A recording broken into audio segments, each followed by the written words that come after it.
നമസ്കാരം. 2022 ഫെബ്രുവരി മാർച്ച് കാലയളവിലായിരുന്നു ഉത്തർപ്രദേശിലെ നിയമസഭാ തെരഞ്ഞെടുപ്പുകൾ നടന്നത്. കർഷകരുടെ രാഷ്ട്രീയം ഏറ്റവും അധികം സ്വാധീനം ചെലുത്തുന്ന മണ്ണ് തന്നെയാണ് ഉത്തർപ്രദേശിലേത്. ഉത്തർപ്രദേശിലെ പടിഞ്ഞാറൻ പ്രദേശങ്ങളിൽ ജാട്ട് വിഭാഗങ്ങൾ താമസിക്കുന്ന ജില്ലകൾ ബിജെപിയെ സംബന്ധിച്ച് വളരെ നിർണായകവുമായിരുന്നു. കേന്ദ്ര ആഭ്യന്തര സഹമന്ത്രിയായ അജയ് മിശ്രയുടെ മകൻ ആശിഷ് മിശ്ര അദ്ദേഹം ഓടിച്ച വാഹനം കർഷകർക്കിടയിലേക്ക് എത്തി 5 പേരെ കൊലപ്പെടുത്തി എന്നുള്ള വാർത്തകൾ അത് ബിജെപിക്ക് തിരിച്ചടിയാകും എന്ന് തന്നെയായിരുന്നു രാജ്യം ഒന്നടങ്കം കരുതിയത്. എന്നാൽ ഫലം പ്രഖ്യാപിച്ചപ്പോൾ ഈ പടിഞ്ഞാറൻ യുപിയിലെ 24 ജില്ലകളിലായുള്ള 116 സീറ്റുകളിൽ 85 ബിജെപി സ്വന്തമാക്കിയിരുന്നു. 2017 നിയമസഭാ തെരഞ്ഞെടുപ്പിൽ നേടിയതിനേക്കാൾ വെറും 15 സീറ്റുകൾ മാത്രമേ ബിജെപിക്ക് കുറഞ്ഞുള്ളൂ എന്നതും വളരെ ശ്രദ്ധേയമായിരുന്നു. യോഗിയുടെ സർക്കാരിനെതിരെ ഉറപ്പായും ഇക്കുറി ഭരണവിരുദ്ധ വികാരം ഉണ്ടാകുമെന്ന് കരുതിയിടത്താണ് ബിജെപിക്ക് ആ വമ്പൻ വിജയം യുപിയിൽ സ്വന്തമാക്കാൻ കഴിഞ്ഞത്. ഷാംലി ജില്ലയിലെ 3 സീറ്റുകൾ പാർട്ടിക്ക് നഷ്ടമായിരുന്നു. മീററ്റിലുള്ള 7 സീറ്റുകളിൽ 4 എണ്ണം നഷ്ടമാവുകയും ചെയ്തു. മുസാഫർ നഗറിലെ 6 സീറ്റുകളിൽ 4 സീറ്റുകളാണ് നഷ്ടമായത്.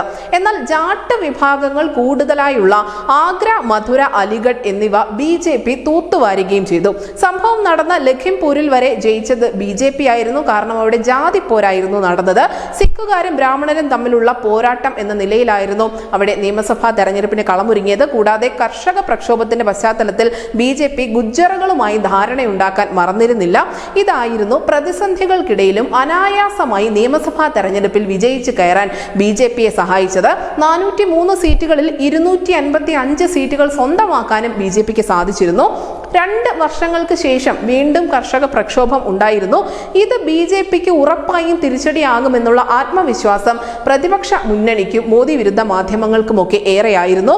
യുപിയിൽ ബിജെപി തകരും എന്നുള്ള പ്രചാരണം നടത്താൻ അവരെ പ്രേരിപ്പിച്ചതും ഇതുതന്നെയായിരുന്നു. ഈ 2ാം കർഷക സമരത്തിന്റെ അലയൊലികൾ കർഷകരുടെ രാഷ്ട്രീയം ഏറെ പ്രാധാന്യത്തോടുകൂടി നോക്കിക്കാണുന്ന യുപിയിൽ ചർച്ചാ വിഷയമാകും. അത് ബിജെപിക്ക് തിരിച്ചടിയായി മാറുമെന്ന് തന്നെയായിരുന്നു എല്ലാവരും വിലയിരുത്തിയത്.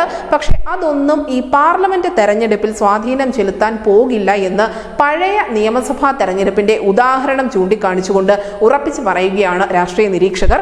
മാത്രമല്ല പശ്ചിമ യുപിയിലെ പ്രധാനപ്പെട്ട ശക്തികളിലൊന്നായ RLDയെ ഇത്തവണ ബിജെപി കൂടെ കൂട്ടിയിട്ടുണ്ട്. കർഷക പ്രക്ഷോഭ സമയത്ത് മുൻപന്തിയിൽ ഉണ്ടായിരുന്ന പാർട്ടി കൂടിയായിരുന്നു RLD. അന്നവർ പ്രഖ്യാപിച്ചത് ബിജെപിയുടെ അടിവേരിളക്കും എന്നായിരുന്നു. എന്നാൽ അതേ RLD തന്നെയാണ് ഇന്ന് ബിജെപിക്ക് വോട്ട് ചോദിച്ചുകൊണ്ട് ഉത്തർപ്രദേശിൽ ആകെ നിറഞ്ഞു നിൽക്കുന്നത്. അതുകൊണ്ട് തന്നെ വലിയ ആത്മവിശ്വാസം ഉത്തർപ്രദേശിൽ ബിജെപിക്ക് ഉണ്ട്. ഇത്തരത്തിലുള്ള ഒരു തിരിച്ചടികളും ബിജെപിക്ക് ഉണ്ടാവില്ല എന്നത് ഉദാഹരണ സഹിതം കൂടിയാണ് രാഷ്ട്രീയ നിരീക്ഷകർ ഇപ്പോൾ ചൂണ്ടിക്കാണിക്കുന്നത്. News desk east India Malayalam.